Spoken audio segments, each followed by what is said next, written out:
vypne filmová branža. Kde je pravda a čo všetko by mal súkromný detektív spĺňať? Aký vôbec názor má na slovenskú políciu? Vladimír Vlčák, majiteľ detektívnej kancelárie Deteko. Vítajte. Dobrý deň. Viete, čo ma zaujíma? Že či vás vaša práca baví? Áno, baví. Ja som túto otázku položila teda aj preto, že vy sledujete ľudí, de facto sa im naborávate do súkromia. Či vám to nevadí? Nevadí, pretože my ľudí nesledujeme v ich súkromných priestoroch, aspoň spravidla nie. Hlavné prostredie sa pohybujeme je verejne dostupné miesta, kde by ich mohol sledovať kdokoľvek iný. To ale, čo je motiváciou pre tú prácu, nie je, že šmírovať a vedieť, čo kto robí. A dôležité je to, že prinášame informácie pre našich zákazníkov také, ktoré potrebujú a ktoré sú dôležité pre ich rozhodnutia.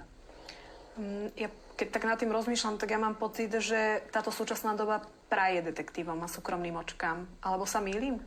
Na rôznych úrovniach áno, praje, ale tie požiadavky sú vlastne primerané tomu, kto je objednávateľ. Takže povedzme, že nejaké veľké korporácie majú požiadavky, ktoré bežný, malý detektív ťažko môže splniť s bežným technickým vybavením. A to, na čo sa my zameriavame, sú naozaj skôr bežní občania, ľudia zo strednej triedy primárne. A pri tých bežných občanoch a ľudí zo strednej triedy, keď sa spýtam teda, že ako sa vám darí, tak odpoveď, alebo ako sa darí vašemu biznisu, tak odpoveď by bola aká? Nesťažujeme sa. Nie je to také, že by si človek vyskakoval a mal nejaké nebotičné ciele, ale dá sa s tým uživiť. Asi takým najznámejším detektívom na svete je Sherlock Holmes, ak teda so mnou súhlasíte. Mňa by zaujímala jedna vec, do akej miery ten obraz, ktorý o detektívoch majú, alebo teda majú ľudia na základe filmov, je pravdivý. Aha, no povedzme aktuálne Poirot tak letí, ale samozrejme to sú osoby, ktoré sú známe tým, že vyšetrovali nejaké kriminálne činy, spravidla nejakú vraždu.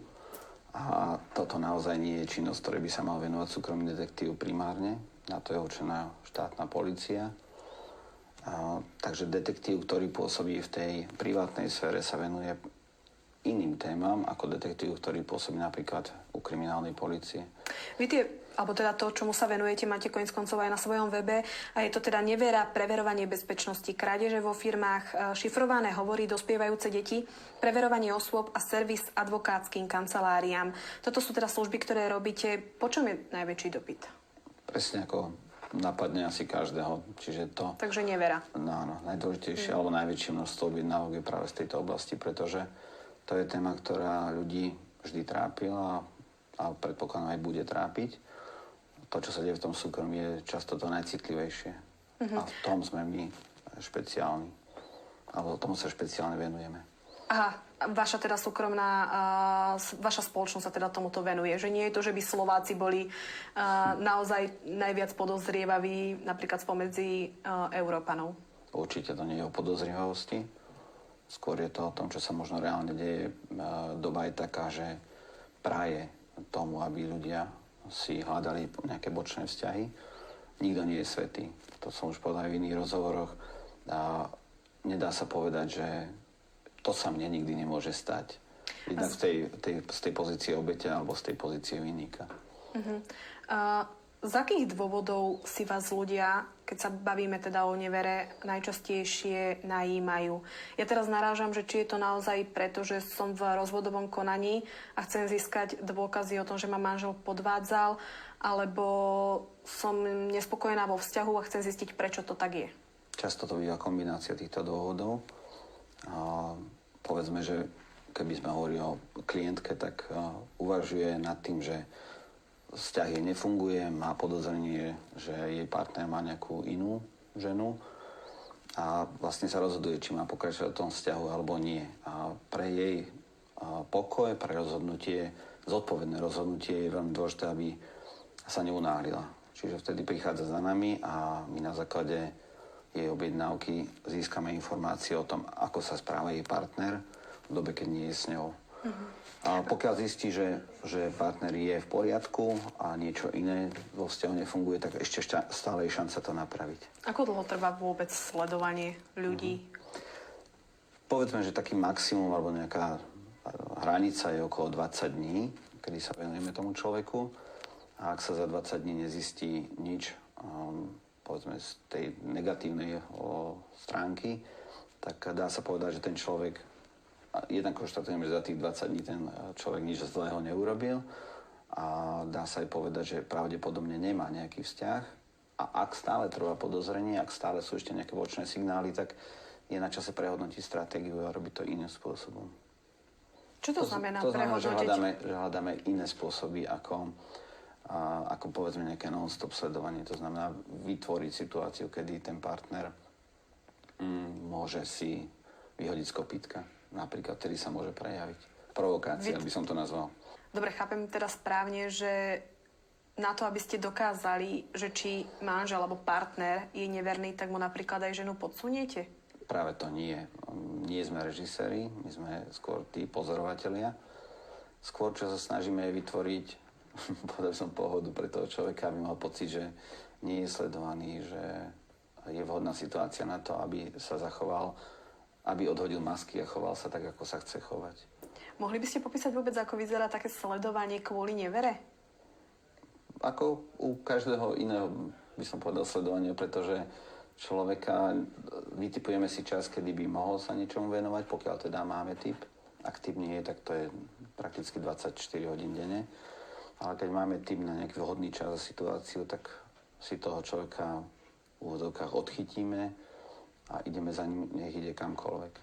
Stalo sa, že by si už, a teraz nehovorím, že to museli byť prioritne, alebo teda, že to musela byť vaša kancelária, ale či je bežné, že by napríklad si súkromné očká ich služby najímali napríklad aj manželky alebo partnerky politikov alebo vysokých biznismenov? Áno, stalo sa. Aj nám, ale o menách logicky nehovoríme. Nie je to nič výnimočné. Pokiaľ naozaj zistíte, že ten človek bol neverný, ako potom postupujete? Celý postup je asi taký, že keď máme informáciu, ktorú sme hľadali, tak môžeme aj zastaviť naše služby alebo môžeme pokračovať ďalej. Nie je nič výnimočné na tom, že neverník má aj viac partnerov alebo partneriek teda. Ale pokiaľ získame tú žiaducú informáciu, oznámime to nášmu klientovi a on rozhodne o tom, či pokračujeme alebo mu to stačí.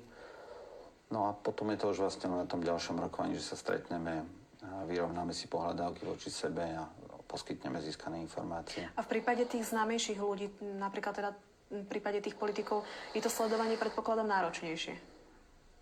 Áno, tak sledovať nejakého ministra to nerobíme. Nemusí sa nikto vo vláde báť. Na to sú asi iné zložky. Pokiaľ ide o nejakých politikov, ktorí sú povedzme na tej komunálnej úrovni, stáva sa to, že aj voči takým je objednávka, ale to je naozaj výnimočné, lebo tí ľudia vedia, že sú na očiach verejnosti, vedia, že si ich všímajú aj ľudia, ktorých osobne nepoznajú, takže ak už idú do nejakého bočáku, tak to spravidla nie je na území Slovenskej republiky. A napríklad v prípade tých komunálnych politikov bola tá strana, ktorá si vás najímala, partnerka alebo manželka, lebo ja sa pýtam preto, že tá politika, a nemusí to byť len tá vysoká politika, tam naozaj nevera, ale môže zničiť de facto kariéru. Áno, sme v predvolebnej kampani. Dalo by sa povedať, že dalo by sa to použiť, ale je všeobecne známe, že preukázaná nevera u politikov im naopak zvyšuje preferencie. Na Slovensku. Áno, na Slovensku, ale aj v slovanských krajinách, čiže to nie je vôbec žiadne negatívum, paradoxne. U žien by to bolo asi citlivejšie. Nestáva sa, aby si objednal muž, alebo teda nejaký... Ja neskúmam politickú príslušnosť ľudí, ktorí si objednávajú naše služby, ale pýtame sa na dôvody. Chceme vedieť, aké má podklady k tomu prípadu ten človek. A pokiaľ by to bolo naozaj, že jeden politik si objednáva sledovanie druhého, tak do takýchto objednávok by sme rozhodne nešli. Prečo? Pretože nie. Sme slobodní, povieme, že nie, takúto objednávku nechceme, nech hľadať ďalej.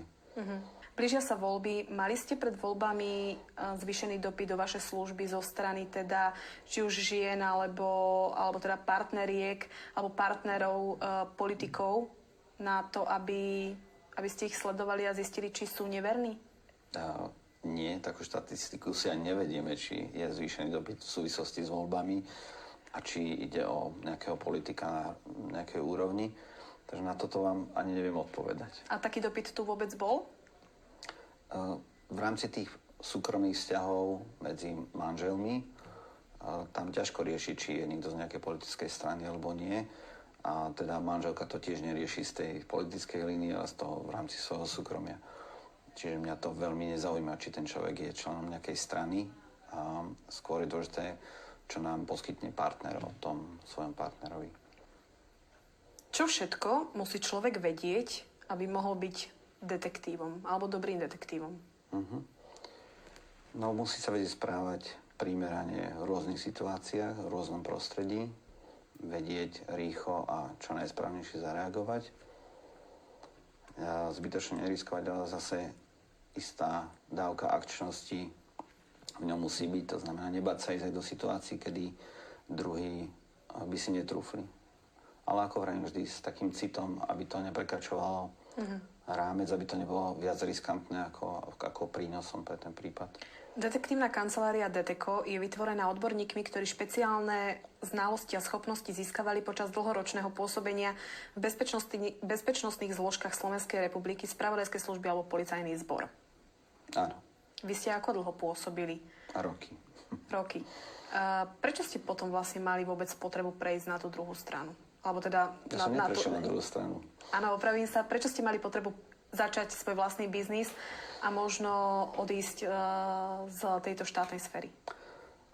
Najskôr bol odchod zo štátnej sféry, pretože podmienky tomu prijali a bolo toto najlepšie riešenie.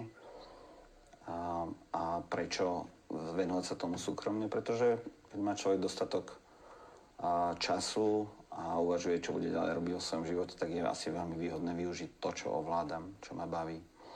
Takže ten odchod zo štátnej sféry nebol aj preto, že by ste boli napríklad deprimovaní tým, ako to celé funguje, ako funguje policajný zbor alebo prípadne tajné služby. Nebola tam nejaká taká depresia z toho, ako to celé je? Ten náš rozhovor sa posunul trošku bokom a motivácia je rôzna. Takže môže byť aj isté vyhorenie v práci, ale hlavný dôvod to nebolo určite. A nepoznám, ako funguje polícia, pretože ja som pracoval v iných zložkách. A napriek tomu zrejme s políciou spolupracujete? Oficiálne nie. Neoficiálne teda áno. Tak kamaráti známi existujú vždy, ale nevyužívame služby štátnej polície pre náš prospech. A nie je to potrebné vzhľadom na to, pokiaľ teda pracujete na nejakom prípade, kde by bolo dobré mať aj informácie, ktorými disponuje polícia? To by bolo super. Ešte lepšie bolo mať informácie, ktoré má tajná služba, ktoré má premiér na stole, ale to bohužiaľ nie je možné. Takže musíme hľadať iné cesty, jednoduchšie, lacnejšie a nájsť tie informácie po vlastnej línii. Takže naozaj nefunguje také niečo, že by ste prišli za známym policajtom a na káve sa ho možno popýtali na nejaké veci, ktoré vás v rámci toho vášho prípadu zaujímajú? Určite nie. Napriek tomu, že ste v polícii nepracovali, ale teda ste pracovali v iných bezpečnostných zložkách, má Slovensko podľa vás dobrú políciu alebo nemá? To mi neprináleží hodnotiť. Čo viem zo štatistik, tak máme tuším najviac policajtov na obyvateľa, ale ja nie som ani zodpovedný za bezpečnosť štátu, ani za personálnu oblasť, takže ťažko mi to hodnotiť. Je pravda, ale že chodia za nami ľudia, ktorí povedzme vo svojom prípade alebo nejakom trápení, ktoré mali, sa obrátili aj na políciu a neboli vypočutí, nebola im poskytnutá pomoc a očakávajú, že tú pomoc im poskytneme my. Niekedy je to možné, povedzme v tých vzťahových otázkach, alebo napríklad pri hľadaní nejakej osoby, ale niekedy bohužiaľ musím povedať, že sa tam musia vrátiť a hľadať ešte raz cestu. Ja vám ďakujem za rozhovor a želám pekný deň. Ďakujem aj ja.